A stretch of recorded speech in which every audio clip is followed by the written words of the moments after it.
Hello friends, welcome to fantasy Gurutamizhan YouTube channel.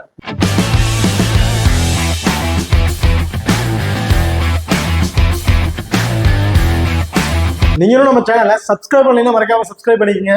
அப்படியே பக்கத்துல bell icon touch பண்ணிட்டு ஆள்னு கொடுங்க. நாங்கள் போடக்கூடிய வீடியோக்கள் எல்லாமே உடனுக்குடன் பாருங்க. இன்னைக்கு நம்ம இந்த வீடியோல உமன்ஸ் ஆசியா கப் மேட்சை பற்றி தான் பார்க்க போறோம். அதுல நடக்க இருக்கிற ரெண்டாவது மேட்ச். இப்போ இந்த மேட்ச் யார் யாருக்கு இடையில நடக்குது அப்படிங்கிறது பார்த்தோம்னா, India women's and Pakistan women's இவங்க ரெண்டு பேருக்கும் இடையில தான் அந்த மேட்ச் வந்து நடக்க இருக்கு. ஸோ இந்த பர்டிகுலர் மேட்சோட சின்ன ப்ரீவியூ தான் பார்க்க போறோம். ஸோ இந்த வீடியோ கடைசி வரையும் ஸ்கிப் பண்ணாம பாருங்க. மேட்சை பொறுத்த வரைக்கும் 19ஆம் தேதி ஜூலைல வந்து நடக்க இருக்கு. டைமிங் பார்த்தோம்னா இரவு 7 மணிக்கு வந்து இந்த மேட்ச் வந்து நடக்க இருக்குங்க. ஓகே, மேட்சை பொறுத்த வரைக்கும் இந்த வெனுன்னு எடுத்துக்கிட்டோம்னா எங்க நடக்கும் டம்புலா தான் இந்த மேட்ச் வந்து நடக்க இருக்குது. ஓகே, இப்போ அடுத்த நீங்களும் நம்ம டெலிகிராம் சேனல் வந்து ஜாயின் பண்ணலைன்னா மறக்காம ஜாயின் பண்ணிக்கிங்க. லாஸ்ட் ஹாஃப் அன் ஹவர்ல grand league and small league ஒரு டெமோ டீம் வந்து கொடுத்துட்டு இருக்கோம். ஸோ அதுல இருந்து உங்களுக்கு தகுந்தாக்குள்ள பிளேயர்ஸா இருக்கட்டும், இல்லை கேப்டன் அண்ட் வைஸ் கேப்டன் ஆப்ஷனா இருக்கட்டும், நீங்க சேஞ்சஸ் பண்ணி ப்ளே பண்ணி பாருங்க. ரொம்ப ஒரு சூப்பரான ஆப்ஷனா இருக்கும். அது மட்டும் இல்லாம டாஸ் போட்டதுக்கு அப்புறம் ரெண்டு டீம்ல இருக்க பிளேயிங் லெவலில் ஏதாச்சும் மாற்றம் இருந்துச்சுன்னா ஸோ அதுவும் வந்து நம்ம டெலிகிராம் சேனல் வந்து கொடுத்துட்டு இருக்கிறோம். ஸோ மறக்காம நம்ம டெலிகிராம் சேனல் வந்து ஜாயின் பண்ணிக்கிங்க. டிஸ்கிரிப்ஷன்ல லிங்க் இருக்கு. இப்போ அடுத்ததான் வீடியோக்குள்ள போறதுக்கு முன்னாடி இதை வந்து பார்த்தீங்கன்னா இப்போ உமன்ஸ் ஆசியா கப்ல வந்து பார்த்தீங்கன்னா மொத்தம் 8 டீம் வந்து பிளே பண்றாங்க. அந்த 8 டீம் வந்து பார்த்தீங்கன்னா குரூப் ஏ, குரூப் பி அப்படிங்கிற 2 வகையா வந்து பிரிச்சிருக்காங்க. அதாவது 4 நாளா வந்து பிரிச்சிருக்காங்க. அதுல குரூப் ஏல வந்து பார்த்தீங்கன்னா Pakistan, India, Nepal and UAE இந்த 4 டீம் வந்து இருக்காங்க. குரூப் பில வந்து பார்த்தோம்னா Sri Lanka, Bangladesh, Malaysia and Thailand இந்த 4 பேர் வந்து இந்த டீம் வந்து அங்க வந்து இருக்காங்க. ஸோ இதுல வந்து பாத்தீங்கன்னா குரூப் ஏ, இந்த குரூப் பி 2 டீம்ல இருந்து பாத்தீங்கன்னா பிளே பண்ணிட்டு ரெண்டு டீமை வந்து பாத்தீங்கன்னா குவாலிஃபைட் மேட்சுக்கு வந்து வருவாங்க. அது இப்போ உதாரணத்துக்கு பாகிஸ்தான், அந்த இந்தியா அந்த குரூப் ஏலையும், குரூப் பில வந்து பாத்தீங்கன்னா ஸ்ரீலங்கா, பங்களாதேஷ் அந்த மாதிரி வின் பண்றாங்க வந்து பாத்தீங்கன்னா குவாலிஃபைட் டீம் வந்து வருவாங்க. அந்த குவாலிஃபைல யார் வின் பண்றாங்களோ அவங்க வந்து டைரக்டா 2 டீம் வந்து பாத்தீங்கன்னா ஃபைனல்ஸ் வந்து பிளே பண்ணுவாங்க. ஓகே, இது ஒரு பக்கம் இருக்கட்டும். இப்ப ரீசெண்டா மொத்தமா வந்து பாத்தீங்கன்னா மொத்தம் 8 மேட்ச் வந்து நடந்திருக்கு. இது வந்து பார்த்தீங்கன்னா உமன்ஸ் ஆசியா கிளப் வந்து கிட்டத்தட்ட 8 மேட்ச் வந்து ஓவராலா வந்து நடந்திருக்கு. அதுல அப்புறம் யார் வின்னிங் பண்ணிருக்காங்க அப்படின்னு பார்த்தோம்னா இந்தியா தாங்க வந்து ரொம்ப கிட்டத்தட்ட 8ல 7 மேட்ச் வந்து பாத்தீங்கன்னா இந்தியா தான் வந்து வின் பண்ணிருக்காங்க உமன்ஸ் ஆசியா கப்ல வந்து பாத்தீங்கன்னா. அது 2004, 2005, 2006, 2008, 2012, 2016 அண்ட் 2022 கிட்டத்தட்ட 7 சீசன்ல வந்து பாத்தீங்கன்னா இந்தியா தான் வந்து வின் பண்ணிருக்காங்க. ஒரே ஒரு சீசன்ல அதாவது 2018 மட்டும் பங்களாதேஷ் உமன்ஸ் வந்து பாத்தீங்கன்னா வின் பண்ணிருக்காங்க அந்த ஆசியா கப்ல. ஸோ கிட்டத்தட்ட 7 மேட்சை வின் பண்ணி அப்பர் ரைட்ல இருக்கிறாங்க. ஒரே ஒரு டீம் மேட்ச் மட்டும் பங்களாதேஷ் வந்து வின் பண்ணிருக்காங்க. இந்த 2024ல யார் வின் பண்ணுவா அப்படிங்கிறது வந்து போக போக வந்து நம்ம வந்து பார்க்கலாம். ஓகே, இப்போ அடுத்ததான் பிச்சு ரிப்போர்ட் வந்து பார்ப்போம். ஸோ இந்த பிச்சை பொறுத்த வரைக்கும் போத் பேட்டிங் அண்ட் பவுலர்ஸ் 2 பேருக்கும் வந்து பாத்தீங்கன்னா ஃப்ரெண்ட்லியா தான் இருக்கும். ஸோ இதுல பேட்டிங் என்னதான் ஃப்ரெண்ட்லியா இருந்தாலும் அந்த ஸ்பின்னர்ஸுக்கு வந்து பாத்தீங்கன்னா ரொம்பவே டாமினேட் பண்ற வாய்ப்புகள் வந்து இருக்கு. First innings and second innings ரெண்டுலயுமே வந்து பாத்தீங்கன்னா ஸ்பின்னர்ஸ் வந்து பாத்தீங்கன்னா பவுலர்ஸ் வந்து கொஞ்சம் டாமினேட் பண்ண வாய்ப்புகள் வந்து இருக்கு. ஸோ ஸ்டார்டிங்ல வந்து பாத்தீங்கன்னா கிட்டத்தட்ட 115 120 சம்திங் பிளஸ் ரன் வரைக்கும் தான் அடிக்கிறதுக்கான முடிஞ்சு இந்த பர்டிகுலர் வினுல. பட் இப்ப வந்து பாத்தீங்கன்னா ரீசெண்டா 140 145 ரன் வரையும் அடிக்கிறதுக்கான வாய்ப்புகள் வந்து இருக்கு. ஸோ என்னதான் பேட்டிங் ஃப்ரெண்ட்லியா இருந்தாலும் ஸ்பின்னர்ஸ் வந்து பாத்தீங்கன்னா ரொம்ப டாமினேட் பண்ணுவாங்க இந்த பர்டிகுலர் வினுல. ஸோ இந்த பர்டிகுலர் வெனுவை பொறுத்த வரைக்கும் டாஸை வின் பண்றாங்க, செகண்டா பேட் பண்றதுக்கான வாய்ப்புகள் தான் வந்து இருக்கு. ஓகே, இப்போ அடுத்த வெனு ரெக்கார்டு வந்து பார்ப்போம். ஸோ இந்த வெனுல மொத்தம் 3 மேட்ச் வந்து பிளே பண்ணியிருக்காங்க. அதுல பேட் ஃபர்ஸ்ட் பண்ணவங்க 1 மேட்சும், பேட் செகண்டா பண்ணவங்க வந்து பாத்தீங்கன்னா 2 மேட்சும் வந்து வின் பண்ணியிருக்காங்க. ஸோ கிட்டத்தட்ட இதுல இந்த பர்டிகுலர் தம்புல அந்த வெனுவை பொறுத்த வரைக்கும் உமன்ஸ் ஆசியா கப் மேட்ச் அப்படின்னு பார்த்தா மொத்தமே வந்து 3 மேட்ச் தான் பிளே பண்ணியிருக்காங்க. மற்ற நிறைய மேட்ச் நடந்திருக்கு. உமன்ஸ் மேட்சை கம்பேர் பண்ணும்போது மொத்தம் 3 மேட்ச் தான் பிளே பண்ணியிருக்காங்க. ஸோ அதில் பேட் ஃபர்ஸ்ட் பண்ணவங்க 1 மேட்சும், பேட் செகண்டா பண்ணவங்க வந்து 2 மேட்சும் வந்து வின் பண்ணியிருக்காங்க. இதில் ஆவரேஜா ஒரு ஃபர்ஸ்ட் இன்னிங் ஸ்கோர் என்னன்னு பார்த்தோம்னா 134 அப்படிங்கிறது தான் ஒரு ஆவரேஜ் ஃபர்ஸ்ட் இன்னிங் ஸ்கோரா வந்து வச்சிருக்காங்க. ஹையஸ்ட் ஸ்கோரை பொறுத்த வரைக்கும் 138 அப்படிங்கிறத அடிச்சிருக்காங்க. அது வேற யாரும் இல்லை, இந்தியா உமன்ஸ் தான் வந்து ஒரு ஹையஸ்ட் ஸ்கோரை வந்து அந்த பர்டிகுலர் வின்ல வந்து அடிச்சிருக்காங்க. லோவஸ்ட் ஸ்கோர் எடுத்துக்கிட்டோம்னா 125க்கு ஆல் அவுட் வந்து ஆயிருக்காங்க. அது வேற இல்லை, ஸ்ரீலங்கா தான் வந்து 125க்கு ஆல் அவுட் வரையும் ஆயிருக்காங்க. இப்போ அடுத்ததா ஹிட் அவுட் ரெக்கார்டு வந்து பார்ப்போம். ஸோ ஹிட் அவுட் ரெக்கார்டை பொறுத்த வரைக்கும் கிட்டத்தட்ட 13 மேட்ச் வந்து பிளே பண்ணியிருக்காங்க. அதுல இந்தியா வந்து 10 மேட்சும், பாகிஸ்தான் வந்து 3 மேட்சும் தான் வின் பண்ணியிருக்காங்க. ஸோ ஓவராலா ஹிட் அவுட்டை பார்க்க மாட்டோம், இந்தியா வந்து ரொம்ப அப்பர் ஹைட்ல தான் இருக்காங்கன்னு சொல்லும். 10 மேட்ச் கிட்டத்தட்ட ஒரு 3 மேட்ச் மட்டும் தான் லாஸ் ஆயிருக்காங்க பாகிஸ்தான் டைம். நடந்த 10 மேட்சுமே வந்து பாத்தீங்கன்னா இந்தியா வந்து வின் பண்ணியிருக்கிறாங்க. ஓகே, இப்போ அடுத்ததான் நீங்க இன்னும் நம்ம குபேரப் ஃபேண்டசி ஆப் வந்து இன்ஸ்டால் பண்ணலைன்னா மறக்காம இன்ஸ்டால் பண்ணிக்கங்க. டிஸ்கிரிப்ஷன்ல லிங்க் இருக்கு. இன்வைட் கோட் வந்து பாத்தீங்கன்னா FG. ஓகே, இந்த ஆப்பை பொறுத்த வரைக்கும் ஸ்மால் லீக்ல நீங்க ப்ளே பண்ணும்போது ரொம்ப ரொம்ப யூஸ்ஃபுல்லான ஆப்பா இருக்கும். மற்ற ஆப்புக்கு இந்த ஆப்பு கம்பேர் பண்ணும்போது கிட்டத்தட்ட ஒரு 150ல இருந்து ஒரு 200 வரையும் டிஃபரன்ஸ் வர்றதுக்கு வாய்ப்புகள் வந்து இருக்கு.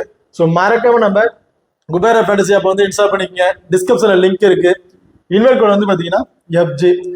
அது மட்டும் இல்லாம இந்த இதுல வந்து பாத்தீங்கன்னா டியோ அப்படிங்கிற ஒரு ஆப்ஷன் கொடுத்துருக்காங்க. இந்த டியோ பொறுத்த வரைக்கும் அவங்களே காமனா ஒரு 5 பிளேயர் வந்து கொடுத்துருவாங்க. ஸோ அந்த 5 பிளேயர்ல இருந்து ஏதாச்சும் ஒரு பிளேயரை மட்டும் நீங்க பிக் பண்ணி ப்ளே பண்ணா போதும், அதிக மணி வின் பண்றதுக்கான வாய்ப்புகள் வந்து இருக்கு. ஸோ அந்த டியோ ஆப்ஷன்ல நீங்க கேப்டன் வைஸ்கர் உங்களுக்கு தேவையில்லை. ஒரு 11 பேர் கொண்ட ஒரு டீமும் வந்து பாத்தீங்கன்னா கிரியேட் பண்ண தேவையில்லை. ஸோ அந்த கொடுத்துருக்கிற 5 பிளேயர்ல இருந்து ஏதாச்சும் ஒரு பிளேயரை நீங்க பிக் பண்ணி ப்ளே பண்ணாவே போதுமானது இருக்கும். ஸோ அது மட்டும் இல்லாமல் அந்த டியோல வந்து பாத்தீங்கன்னா இன்னொரு அப்கிரேட் கொடுத்து டியோ ப்ரோ அப்படிங்கிற ஒரு ஆப்ஷன் வந்து கொடுத்துருக்காங்க. ஸோ அதுல காலம் 1 காலம் 2 ஒரு 2 காலமா வந்து பிளேயர்ஸ் வந்து பிரிச்சிருப்பாங்க. ஸோ நீங்க வந்து காலம் 1ல இருந்து ஒரு பிளேயரும் காலம் 2ல இருந்து ஒரு பிளேயரும் நீங்க பிக் பண்ணி ப்ளே பண்ணுற மாதிரி இருக்கும். அதே மாதிரி ஆப்போனண்ட்டும் வந்து 2 பிளேயர் வந்து பிக் பண்ணி ப்ளே பண்ணியிருப்பாங்க. ஸோ டியோ பொறுத்த வரைக்கும் ஏதாச்சும் ஒரு பிளேயர் நீங்க பிக் பண்ணா போதும். அண்ட் டியோ ப்ரோல நீங்க 2 பிளேயரை பிக் பண்ணி ப்ளே பண்ற மாதிரி இருக்கும். ஸோ ரொம்ப ரொம்ப சூப்பரான ஆப்ஷன் வைஸ்ல இருக்கு. ஸோ மறக்காம நம்ம குபேரப் ஃபேண்டசி ஆப்பை வந்து இன்ஸ்டால் பண்ணிக்கங்க. டிஸ்கிரிப்ஷன்ல லிங்க் இருக்கு. இன்வைட் கோட் வந்து பாத்தீங்கன்னா FG. பார்த்தா 2 டீமோட பாசிபிளான பிளேயிங் லோன் வந்து பார்ப்போம். ஸோ இந்தியா பிளேயிங் லோனை பொறுத்த வரைக்கும் ஸ்மிருதி மந்தனா அண்ட் சஃபாலி வர்மா 2 பேரும் வந்து பார்த்தீங்கன்னா இன்னிங்ஸ் வந்து ஓப்பன் பண்றாங்க. அண்ட் ஹேமலதா, ஜெமிமா ரோட்ரிகஸ், ஹர்மன்பிரீத் கவுர், ரிச்சா கோஸ், தீப்தி சர்மா, பூஜா வஸ்தகர், ஸ்ரேயா பட்டேல், ராதா யாதவ், ரேணுகா சிங் இவங்க வந்து பார்த்தீங்கன்னா இந்தியா உமன்ஸோட பிளேயிங் லோன் ஆப்ஷன்ல வந்து இருக்காங்க. ஓகே, இப்போ அடுத்த வந்து பார்த்தீங்கன்னா பாகிஸ்தான் உமன்ஸ் பிளேயிங் லோன் வந்து பார்ப்போம். இதுல வந்து பாத்தீங்கன்னா குல் பெரேரா அண்ட் சிட்லி அமினி இவங்க 2 பேரும் வந்து பாத்தீங்கன்னா இன்னிங்ஸ் வந்து ஓபன் பண்றாங்க. அண்ட் முனிபா அலி, நெட்ராட்டர் and Umaima Sofia and Javed and Aliya Riaz, Fatima Sana, Sadia Iqbal, Diana Baig, ரிசா சந்து இவங்க வந்து பாத்தீங்கன்னா பாகிஸ்தானோட ஒரு பிளேயிங் ஆப்ஷன்ல வந்து இருக்காங்க. ஓகே, பார்த்ததா 2 டீம்ல இருந்து ஆப்ஷன் வைஸ்ல யார் யார் என்னென்ன பண்றாங்க அப்படிங்கறது வந்து டீட்டெயிலா வந்து பார்ப்போம். So first double option players யார் யார் அப்படிங்கிறது வந்து பார்ப்போம். இந்தியாவை பொறுத்த வரைக்கும் ரிச்சா கோஸ், தீப்தி சர்மா அண்ட் பூஜா வஸ்தகர் இவங்க வந்து பார்த்தீங்கன்னா டபுள் ஆப்ஷன் பிக்ல வந்து இருக்காங்க. ஸோ ரிச்சா கோஸை பொறுத்த வரைக்கும் இந்த டீமோட விக்கெட் கீப்பிங் அம்சம்ல வந்து இருக்காங்க. ஸோ விக்கெட் கீப்பிங் மூலயமா கிடைக்கக்கூடிய அந்த 20+ ஃபேண்டசி பாயிண்ட் கம்பல்சரி வந்து கிடைச்சிரும். பிளஸ் பார்த்தீங்கன்னா டீம்ல இருக்கக்கூடிய ஒரு 4+ ஃபேண்டசி பாயிண்ட், ஓவராலா ஒரு 25 ஃபேண்டசி பாயிண்ட் வந்து பார்த்தீங்கன்னா அவங்களுக்கு கம்பல்சரி வந்து கிடைக்க வாய்ப்புகள் வந்து இருக்கு. ஸோ பேட்டிங் ஆர்டர்ல கிட்டத்தட்ட ரொம்ப ரொம்ப டவுன்ல தான் இருக்காங்க. ஒரு 4th and 5th பொசிஷன்லாம் அந்த வராங்க. ஸோ டாப் ஆர்டர்ல விக்கெட்டை இழந்துட்டாங்கன்னா இவங்க பேட்டிங் ஆர்டர் வரும்போது இவங்கள்ட்ட இருந்து ஒரு 15+ ரன் வரைக்கும் கம்பல்சரி வந்து நம்ம எதிர்பார்க்கலாம். ஸோ 15+ ரன்னுங்கும் போது ஒரு 20 ஒரு 25+ ஃபேண்டசி பாயிண்ட் கிடைக்கிறதுக்கான வாய்ப்புகள் வந்து இருக்கு. பிளஸ் விக்கெட் கீப்பிங் மூலமா கிடைக்கக்கூடிய அந்த 25 ஃபேண்டசி பாயிண்ட், ஓவராலா ஒரு 50+ ஃபேண்டசி பாயிண்ட்டுக்கு ஒரு சூட்டபிளான பிளேயரா வந்து இருப்பாங்க ரிச்சா கோஸ். பார்த்தா தீப்தி சர்மா பொறுத்த வரைக்கும் கிட்டத்தட்ட 4 ஓவருமே வந்து பார்த்தீங்கன்னா கம்பல்சரி வந்து பவுல் பண்ணக்கூடிய ஒரு ஆப்ஷன் வந்து இருக்காங்க. ஸோ மோஸ்ட்லி வந்து டெத் ஓவர் பவுல் பண்றதுக்கான வாய்ப்புகளும் வந்து இருக்கு. தீப்தி சர்மா பொறுத்த வரைக்கும் ரீசெண்ட் ஃபார்ம்னு பார்த்தீங்கன்னா விளையாண்ட எல்லா மேட்ச்லும் பார்த்தீங்கன்னா மஸ்ட் 1 விக்கெட் அப்படிங்கிறது கம்பல்சரி எடுத்திருக்காங்க. அதிகபட்சம் 2 அல்லது 3 விக்கெட் வரையும் அந்த வாய்ப்பு எடுக்கிறதுக்காக வாய்ப்புகள் வந்து இருக்கு. ஸோ இந்த பர்டிகுலர் மேட்ச்ல இவங்கள்ட்ட இருந்து நம்ம வந்து கம்பல்சரி 1 விக்கெட் வரையும் எதிர்பார்க்கலாம். அதிகபட்சம் 2 விக்கெட் வரையும் கிடைக்கிறதுக்கான வாய்ப்புகள் வந்து இருக்கு தீப்தி சர்மா கிட்ட. அடுத்ததா பூஜா வஸ்தகர். ஸோ பூஜா வஸ்தகரை பொறுத்த வரைக்கும் கிட்டத்தட்ட 4 ஓவரும் இவங்களும் வந்து கம்பல்சரி வந்து பவுல் பண்ணிடுவாங்க. ஸோ 4 ஓவர் பவுல் பண்ற பட்சத்துல இவங்கள்ட்ட இருந்து கம்பல்சரி 1 விக்கெட், அதிகபட்சம் 2 விக்கெட் கிடைக்கிறதுக்கான அன்எக்ஸ்பெக்டட் வாய்ப்புகள் கூட இருக்க வாய்ப்புகள் இருக்கு. ஸோ இவங்களை பொறுத்த வரைக்கும் ரீசெண்ட் மேட்ச் விளையாண்ட மேட்ச்ல பார்த்தீங்கன்னா 3 விக்கெட் 2 விக்கெட் அப்படிங்கிற பட்சம் தான் வந்து எடுத்துட்டு இருக்காங்க. ஸோ இந்த பர்டிகுலர் மேட்ச்ல 1 விக்கெட் கம்பல்சரி எடுக்கிறதுக்கான வாய்ப்புகள் இருக்கு. அந்த 2 விக்கெட் எடுத்தாலும் வாய்ப்புகள் வந்து நிறைய வந்து இருக்கு. அடுத்ததா பாகிஸ்தான் உமன்ஸை பொறுத்த வரைக்கும் முனிபா அலியை பொறுத்த வரைக்கும் இந்த டீமோட விக்கெட் கீப்பிங் ஆப்ஷன்ல வந்து இருக்காங்க. இவங்களுக்கு இருக்க இன்னொரு எக்ஸ்ட்ரா அட்வான்டேஜ் என்னன்னு பார்த்தோம்னா இன்னிங்ஸ் வந்து 1 டவுன் வந்து இறங்குறாங்க. ஸோ விக்கெட் கீப்பிங் மூலயமா கிடைக்கக்கூடிய அந்த 25 ஃபேண்டசி பாயிண்ட் கம்பல்சரி வந்து கிடைச்சிரும். அது மட்டும் இல்லாம 1 டவுன் இறங்குறதுனால அது இதுலயே வந்து பாத்தீங்கன்னா பால் வந்து எடுத்த உடனே அக்ரெசிவா ஆட மாட்டாங்க. ஸோ அந்த பாலுக்கு தகுந்த வாக்கில் டேக்கன் பண்ணி நான் கடைசி வரையும் நிற்கணும், அந்த கிரவுண்ட்ல இருக்கணுங்கிறதுக்காக ப்ளே பண்ணக்கூடிய ஒரு பிளேயரா வந்து இருப்பாங்க. ஸோ அப்படிங்கிற பட்சத்தில் இவங்கள்ட்ட இருந்து நம்ம ஒரு 20+ ரன்னுக்கு மேலே சால்டா வந்து எதிர்பார்க்கலாம். அதுக்கு மேலேயே அடிக்கிறதுக்கான வாய்ப்புகள் வந்து இருக்கு. ஸோ அப்படிங்கிற பட்சத்தில் விக்கெட் கீப்பிங் ஒன்று கிடைக்கக்கூடிய அந்த 25+ ஃபேண்டசி பாயிண்ட் ஒரு 25+ ரன் அடிச்சிட்டாலும் ஒரு 30 ஒரு 35+ ஃபேண்டசி பாயிண்ட் கிடைக்கிறதுக்கான வாய்ப்புகள் வந்து இருக்கு. அப்படிங்கும்போது ஓவராலாக ஒரு 55 ஒரு 60+ ஃபேண்டசி பாயிண்ட்டுக்கு ஒரு சூட்டபிளான பிளேயரா வந்து இருப்பாங்க முனிபா அலி. ஓகே, இப்போ அடுத்ததான் நெட்ராடாரை பொறுத்த வரைக்கும் இந்த டீமோட கேப்டன்ஷிப் இவங்க தான் அவங்க பண்ணிட்டு இருக்காங்க. ஸோ அது மட்டும் இல்லாம செகண்ட் டவுன் வந்து பேட்டிங் வந்து வராங்க. இதுல இன்னொரு எக்ஸ்ட்ரா நோட்டேஜ் என்னன்னு பார்த்தோம்னா பவுலிங் ஆப்ஷன்ல கம்பல்சரி 4 ஓவருமே வந்து பவுல் பண்ணிடுவாங்க. ஸோ பேட்டிங் ஆட்ல ரொம்ப சூப்பரான ஆப்ஷனாக இருக்காங்க. ரீசெண்டான இந்த மேட்ச்ல பேட்டிங்ல வந்தாலும் ஒரு 25+ ரன் வரையும் அடிச்சிடுறாங்க. பவுலிங் ஆப்ஷன்ல 3 அல்லது 2 விக்கெட் அப்படிங்கிறது கம்பல்சரி வந்து இவங்ககிட்ட வந்து கிடைச்சிருந்திருக்கு. ஸோ அப்படியே இந்த மேட்ச்ல இவங்ககிட்ட இருந்து நம்ம ஒரு 25+ ரன் வரையும் எதிர்பார்க்கலாம். பவுலிங் ஆப்ஷன்ல வந்தாலும் ஒரு 2 விக்கெட் வரையும் எடுக்கிறதுக்கான வாய்ப்புகள் வந்து இருக்கு. ஓகே, இப்போ அடுத்ததா அலியா ரிசா பொறுத்த வரைக்கும் உங்களோட பேட்டிங் டவுன் அப்படின்னு பார்த்தோம்னா ரொம்ப ரொம்ப கீழே தாங்க வராங்க. ஒரு 5th and 6th பொசிஷன்ல தான் வந்து இவங்க பேட்டிங் ஆர்டர்ல இருந்து வராங்க. ஸோ அப்படிங்கிற பட்சத்தில் டாப் ஆர்டர்ல விக்கெட் ஏர்லியா விழுந்தா மட்டும்தான் இவங்க பேட்டிங் ஆர்டருக்கு வரதுக்கு ஒரு வாய்ப்புகள் இருக்கும். எல்லா பட்சத்தில் பவுலிங்ல இருந்து மட்டும் இவங்கள்ட்ட வந்து ஒரு விக்கெட் வரையும் எதிர்பார்க்கலாம். ஸோ அதிகபட்சம் வேற எக்ஸ்ட்ரா அட்வான்டேஜ் பெருசாக எதுவும் இல்லை. ஓகே, இப்போ அடுத்ததா 50-50 ஆப்ஷன் பிளேயர்ஸ் யார் அப்படிங்கிறத வந்து பார்ப்போம். ஸோ இந்தியாவை பொறுத்த வரைக்கும் ஹேமலதா அண்ட் ரேணுகா சிங் இவங்க 2 பேரும் வந்து பார்த்தீங்கன்னா ஒரு 50-50 ஆப்ஷனை வந்து பிக் பண்ணியிருக்கேன். கிட்டத்தட்ட 2 பேருமே வந்து பார்த்தீங்கன்னா கொஞ்சம் லோ பர்சன்டேஜ் பீப்புள் வந்து இருக்காங்க. ஸோ ஹேமலதா பொறுத்த வரைக்கும் பேட்டிங் இந்த மேட்ச்ல வந்து பேட் பண்றாங்கன்னா இவங்களுக்கு வந்து ஒரு இம்பார்ட்டன் கொடுத்து பாருங்க. ஸோ ஏன்னா லாஸ்டா அந்த மேட்ச்ல ஒரு 2 மேட்ச்ல பார்த்தீங்கன்னா கொஞ்சம் இயர்லேயே வந்து விக்கெட் இழந்துட்டாங்க. அதுக்கு மேலே மேட்ச்லாம் கிட்டத்தட்ட ஒரு 25 அல்லது 35 சம்திங் அப்படிங்கிற 2 தான் வந்து அடிச்சிருக்காங்க. ஸோ பேட்டிங் ஆடில் கொஞ்சம் சூப்பராக ரெஃபார்மன்ஸ் தான் வந்து வச்சிருக்காங்க. ஸோ இந்த மேட்ச் இவங்க பேட்டிங் ஆட் வர்றாங்கன்னா ரிஸ்கா ட்ரை பண்ணும்போது இவங்க வந்து ட்ரை பண்ணி பாருங்க. ஸ்மால் விக்கெட் சேஃபாக ட்ரை பண்ணும்போது இவங்க வந்து நீங்க வந்து 50-50 ஆப்ஷனை வந்து நீங்க வச்சுக்கோங்க. அடுத்த ரேணுகா சிங். ஸோ ரேணுகா சிங்கை பொறுத்த வரைக்கும் கிட்டத்தட்ட இவங்க வந்து 4 ஓவரும் பவுல் பண்ணுவாங்களா அப்படிங்கிறது வந்து கொஞ்சம் ரிஸ்காக தான் இருக்கு. இதுல இவங்கள்ட்ட இருந்து நம்ம 2 அல்லது 3 ஓவர் வரையும் நம்ம வந்து எதிர்பார்க்கலாம். ஸோ அப்படிங்கிற பட்சத்தில் ஒரு விக்கெட் வரையும் நம்ம இவங்கள்ட்ட வந்து எதிர்பார்க்கலாம். அதிகபட்சம் எதுவும் வேற எக்ஸ்ட்ரா அட்வான்டேஜ் எதுவும் பெருசா இல்லை. வேற விக்கெட் எடுக்கிறதுக்கான ஆப்ஷனும் பெருசாக இவங்கள்ட்ட வந்து இல்லை. ஸோ அதனால இவங்க வந்து ஒரு 50-50 ஆப்ஷனா வந்து நான் வந்து பிக் பண்ணியிருக்கேன். இப்போ அடுத்ததான் குல்ஃபெரேசா பொறுத்த வரைக்கும் இந்த டீம்ல இன்னிங்ஸ் வந்து ஓபன் பண்றாங்க. ஸோ இன்னிங்ஸ் ஓபன் பண்ற பட்சத்தில் இவங்கள்ட்ட அது மட்டும் போதுமா, ஏன்னா வேற எதுவும் எக்ஸ்ட்ரா அட்வான்டேஜ் பெருசா எதுவுமே இல்லை. ஸோ ரீசன் அந்த மேட்ச் அப்படின்னு பார்த்தோம்னா 10 ரன் 15 ரன் 13 ரன் சம்திங் இந்த மாதிரி ரன்குள்ளே வந்து பார்த்தீங்கன்னா சீக்கிரம் வந்து விக்கெட்டை வந்து இழந்துடுறாங்க. ஸ்டார்டிங்ல ஒரு பிக்கப் கிடைச்சாலும் அந்த 15 ரன்னுக்குள்ளே வந்து பார்த்தீங்கன்னா இவங்க விக்கெட்டை வந்து இழந்துடுறாங்க. ஸோ அப்படிங்கிற பட்சத்தில் இவங்க வந்து ஒரு 50-50 ஆப்ஷனா வந்து பிக் பண்ணியிருக்கேன். ஸோ இவங்கள்ட்ட அந்த 15+ அடிச்சாலும் வேற எக்ஸ்ட்ரா அட்வான்டேஜ் ஏதாச்சும் இருந்துச்சுன்னா இவங்க வந்து ஒரு சேஃபான பிக்கா வந்திருப்பாங்க. பட் எக்ஸ்ட்ரா அட்வான்டேஜ் பெருசா இவங்கள்ட்ட வந்து நம்ம எதுவும் எதிர்பார்க்க முடியாது. இப்போ அடுத்ததான் வந்து பார்த்தோம்னா ஈரம் ஜாவிதை பொறுத்த வரைக்கும் பவுலிங் ஆப்ஷன் வந்து இருக்காங்க. கிட்டத்தட்ட ஒரு 2 அல்லது 3 ஓவர் வரையும் பவுல் பண்றதுக்கான ஒரு வாய்ப்புகள் வந்து இருக்கு இவங்களுக்கு வந்து. ஸோ அப்படிங்கிற பட்சத்தில் இவங்கள்ட்ட இருந்து ஒரு அன்எக்ஸ்பெக்டடா ஒரு விக்கெட் வந்து நம்ம வந்து எதிர்பார்க்கலாம். கம்பல்சரி விக்கெட் கிடைக்குமான ஒரு டவுட்டா தான் இருக்கு. ஏன்னா ரீசெண்டாக இந்த மேட்ச் பெருசா இவங்க வந்து எதுவும் பிளே பண்ண கிடையாது இப்போ ரீசெண்டா. ஸோ அப்படிங்கிற பட்சத்தில் இந்த மேட்ச்ல தான் இப்போ வந்து பிளே பண்றாங்க ஃபர்ஸ்ட் அப்படிங்கிறது நம்ம வந்து எதிர்பார்க்கலாம். ஸோ அப்படிங்கிற பட்சத்தில் இவங்கள்ட்ட ஒரு அன்எக்ஸ்பெக்டட் ஒரு விக்கெட் வரைக்கும் கிடைக்கிறதுக்கான வாய்ப்புகள் தான் வந்து இருக்கும். வேற எக்ஸ்ட்ரா அட்வான்டேஜ் பெருசா நம்ம வந்து இவங்கள்ட்ட எதிர்பார்க்க முடியாது. ஓகே, இப்போ அடுத்த லோ பர்சன்டேஜ்ல ஒரு இம்பார்ட்டன்ட் பிக் யார் அப்படிங்கிறது பார்ப்போம். ஸோ இந்தியா பொறுத்த வரைக்கும் ஜெமிமா ரோட்ரிகஸ் அண்ட் ஸ்ரேயா பட்டேல் இவங்க 2 பேரும் பார்த்தீங்கன்னா கிட்டத்தட்ட ஒரு 40% வந்து பீப்புள் வந்து பிக் பண்ணியிருக்காங்க. ஸோ ஜெமிமா ரோட்ரிகஸை பொறுத்த வரைக்கும் கம்பல்சரி 4 ஓவரும் வந்து பவுல் பண்ணிடுவாங்க. ஸோ 4 ஓவர் பவுல் பண்றாங்க பட்சத்தில் இவங்கள்ட்ட நம்ம 2 விக்கெட் வரையும் கம்பல்சரி வந்து எதிர்பார்க்கலாம். ஸோ அது ஒரு விக்கெட்டை எடுத்துட்டாலும் இவங்கள்ட்ட இன்னொரு எக்ஸ்ட்ரா அட்வான்டேஜ் என்னன்னு பார்த்தோன்னா கேச்சஸ் மூலமா கிடைக்கிற பாயிண்ட்ஸ் வந்து இவங்களுக்கு வந்து கிடைக்கும். ஸோ ஓவரால ஒரு 12 பாயிண்ட்ஸ் வந்து எக்ஸ்ட்ரா பாயிண்ட்ஸ் கிடைக்கிறதுக்கான வாய்ப்புகள் வந்து இருக்கு. அது மட்டும் ஒரு விக்கெட் எடுத்துட்டாலும் அது கேச்சஸ் மூலமா அந்த விக்கெட் கிடைச்சதுன்னா ஒரு 25+ பனிஷ்மெண்ட் கிடைக்கும். அதே டைரக்ட் ஸ்டெம்பிட் பண்ணிட்டாங்கன்னா 25+ ஒரு 12 எக்ஸ்ட்ரா பாயிண்ட் கிடைக்கிறதுக்கான வாய்ப்புகள் வந்து இருக்கு.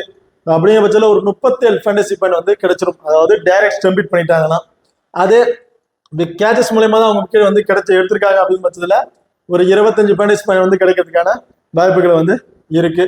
ஸோ இவங்களாம் வந்து போத் ஒரு டிஃபரன்ஸ் பிக்காக வந்து ட்ரை பண்ணி பாருங்க. அது ஸ்ரேயா பட்டேலை பொறுத்த வரைக்கும் கிட்டத்தட்ட ஒரு 3 ஓவர் வரையும் பவுல் பண்றதுக்கான வாய்ப்புகள் வந்து இருக்கு.